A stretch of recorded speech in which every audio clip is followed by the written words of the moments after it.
2026 북중미 월드컵 개막이 이제 진짜 코앞으로 다가왔습니다. 정말 한 달도 남지 않은 상황인데요. 손흥민의 마지막 월드컵이 유력한 이번 대회에서 그래도 손흥민이 골을 좀 넣어야 되지 않겠습니까? 올해 들어서 손흥민이 아직까지도 MLS에서 골을 못 넣었다는 건 진짜 상상도 해보지 못한 진짜 말도 안 되는 일인데, 진짜 월드컵도 무득점이라고 하면 진짜 앞으로 축구에 대한 흥미를 잃을지도 모릅니다. 대한민국의 성적도 물론 중요하겠지만 개인적으로는 그보다도 손흥민의 월드컵이 아름답게 마무리되기를 바라는 마음이 있습니다. 과연 어떻게 하면 손흥민이 이번 월드컵에서 화려하게 골을 폭발시킬 수 있을지 진지하게 한번 고민을 해봤습니다. 그 자세한 내용을 바로 전해드리겠습니다. 지금 대한민국 대표팀의 선수들 자체는 역사상 최강이라고 할 정도의 황금 세대인데, 정모 씨와 진짜 홍모 씨 때문에 진짜 여론이 매우 나쁩니다. 솔직히 손흥민의 마지막 월드컵일 가능성이 높아서 진짜 전력으로 응원을 해도 모자랄 판에 분위기가 너무 좋지 않아 힘듭니다. 하지만 그렇다고 진짜 조별리그에서 떨어지면 감독이나 협회장도 욕을 먹겠지만 대표팀 캡틴인 손흥민을 욕하는 안티팬들도 분명히 또 튀어나올 거란, 그건 정말 더 싫습니다. 그래서 최소 32강은 가야 손흥민도 최소한의 체면을 지킬 수 있습니다.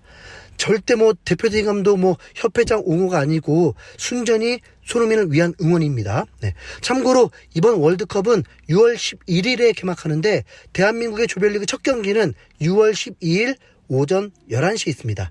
FIFA 랭킹 29위의 체코와 해발 1550m의 과달라라에서 경기를 하죠. 한국이 멕시코와 1위를 다투기 위해서는 체코도 무조건 이겨야만 하긴 합니다. 네. 이 월드컵으로 인해서 미국 MLS 역시 이번 주말까지만 리그를 진행하고 약 한 달 동안 긴 휴식기에 들어가게 되는데요. 손흥민과 LAFC는 월드컵 개막 전에 딱 한 경기만을 남겨두고 있습니다. 5월 25일 월요일 오전 10시에 LAFC 홈인 BM 스타디움에서 시애틀 사운더스와의 경기를 치를 예정이죠. 손흥민 입장에서는 월드컵 직전에 치르는 마지막 리그 경기이기 때문에 이번에도 골을 못 넣으면 좀 곤란합니다. 네. 부담을 주는 건 아니지만 프리미어리그 득점왕이었던 손흥민이 MLS에서 한 골도 못 넣고 월드컵 나오는 건 솔직히 좀 그렇잖아요. 근데 이게 손흥민만 잘한다고 해서 해결될 문제가 아니라는 게 핵심입니다. LAFC에서나 국가대표팀에서나 이놈의 진짜 감독들이 문제입니다. 손흥민이라는 월드클래스 피니셔를 제대로 쓸 줄 모르는 인간들이 감독이라서 응원하는 팬들만 속이 터집니다. 특히 이 도산토스 감독의 문제는 미국 현지에서 매우 심각하게 보고 있는데요. 작년까지만 해도 멀쩡했던 손흥민이 갑자기 득점을 하지 못하는 이유가 도산토스 감독 탓이기 때문입니다. 원래 LAFC의 오랜 팬들 사이에서는 체른돌로 감독도 많은 비판을 받고 있었거든요. 왜냐하면 전술 스타일이 공격적이기보다는 좀 실리적인 스타일이었기 때문입니다. LAFC의 초대 감독인 밥 브래들리 감독이 처음에 공격적인 축구로 팬들을 사로잡아서 LAFC 팬들은 공격적인 축구를 좋아합니다. 사실 이건 굳이 LAFC 팬들이 아니더라도 모든 축구 팬들이 비슷할 겁니다. 당장 토트넘 때만 하더라도 토트넘 팬들이 공격적인 축구를 좋아했잖아요. 물론 엔지 감독처럼 2명 퇴장당하고도 미친 듯이 공격만 하는 그런 걸 원하는 건 아니지만 기본적으로 골을 많이 넣는 축구가 보기에 재밌는 건 사실입니다. 그런데 체른돌로 감독은 LAFC의 색깔을 확 바꿔버린 감독입니다. 말로는 공격적인 축구를 하겠다고 했지만 기본적으로는 선수비 후 역습이라고 보면 됩니다. 오밀조밀한 패스로 공격을 한다기보다는 역습 축구를 선호했습니다. 그래서 볼 점유율도 크게 신경 안 쓰고 상대방이 볼을 가지게끔 유도한 다음에 강한 압박으로 그걸 뺏어서 역습을 하는 게 주요 득점 패턴이었던 거죠. 경기 내내 상대를 압도하는 건 아니다 보니까 팬들 입장에서는 답답하긴 했지만 그래도 성적만큼은 좋았습니다. 이런 스타일이 좀 답답할 수 있는데 공교롭게도 손흥민과는 잘 맞았습니다. 작년 손흥민의 활약을 보면 바로 증명되는데요. 정규리그 선발 9경기, 교체 1경기에서 9득점 3도움, MOM 5회였고 MLS 플레이오프에서는 3경기 3골 1어시스트로 경기당 1골 이상의 페이스였습니다. 체른돌로 감독의 역습을 노리는 전술이 손흥민과 기가 막히게 잘 어울렸던 겁니다. 또 지금 보니까 LAFC 선수들의 실력과도 이 전술이 더 잘 맞는 것 같습니다.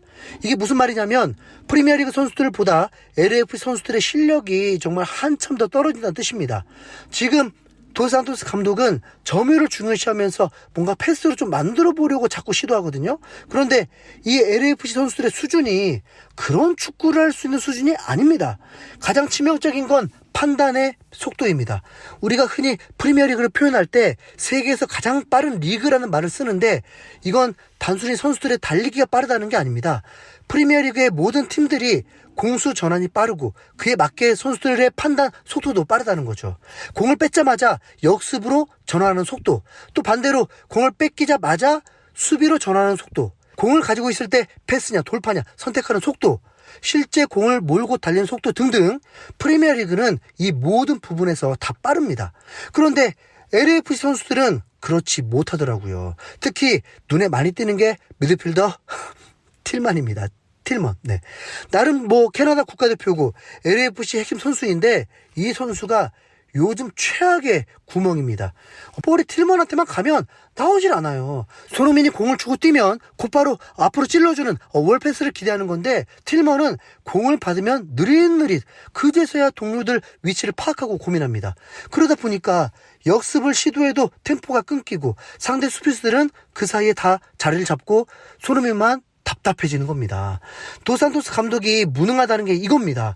체른돌로 감독은 선수들의 수준을 파악하고 패스 플레이가 안 된다고 결론을 냈습니다. 그래서 볼 점유율을 과감하게 버리고 상대 선수들을 일부러 유인한 다음에 그 뒷공간을 노리는 전술을 짰죠. 여기에 손흥민이라는 최고의 피니셔, 뒷공간 파괴 전문가가 더해지니까 작년에 LAFC가 돌풍을 일으킬 수 있었습니다.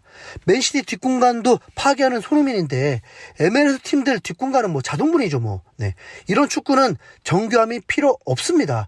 열심히 뛰고 공을 앞으로 차기만 하면 됩니다. 틸먼에게 딱 맞는 역할이죠.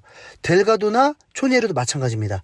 이 선수들 창의력 없어요. 네. 근데 열정은 있고 체력은 괜찮아 보입니다. 그러니까 상대를 끌어들여서 열심히 압박해서 공을 뺏어오기만 하면 됩니다. 그 뒤에는 정교하게 패스하지 말고 뻥 뚫린 뒷공간으로 대충 차동오면 되거든요. 그러면 손흥민이랑 부안가가 미친 듯이 달려가서 알아서 돌파하고 마무리까지 합니다.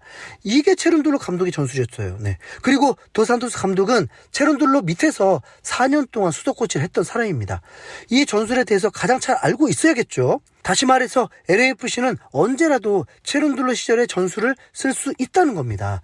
변수가 있다면 도산토스 감독이 수석 코치 시절에도 전술 파악을 하나도 못할 정도로 상상 이상의 무능함을 뽐내는 건데 설마 그럴 리는 없는 거라고 생각하고 지금은 도산토스 감독이 정신을 못 차리고 뭔가 좀 멋있어 보이는 걸 시도하고 있다고 봅니다.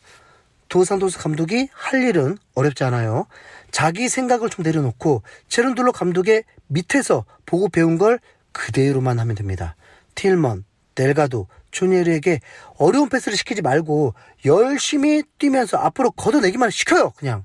그러면 손흥민이 알아서 다 해준다니까요. 네. 이렇게 쉬운 축구가 어딨어요. 시애틀전 손흥민 골을 기대하면서 이상 흰수염고리였습니다. 감사합니다.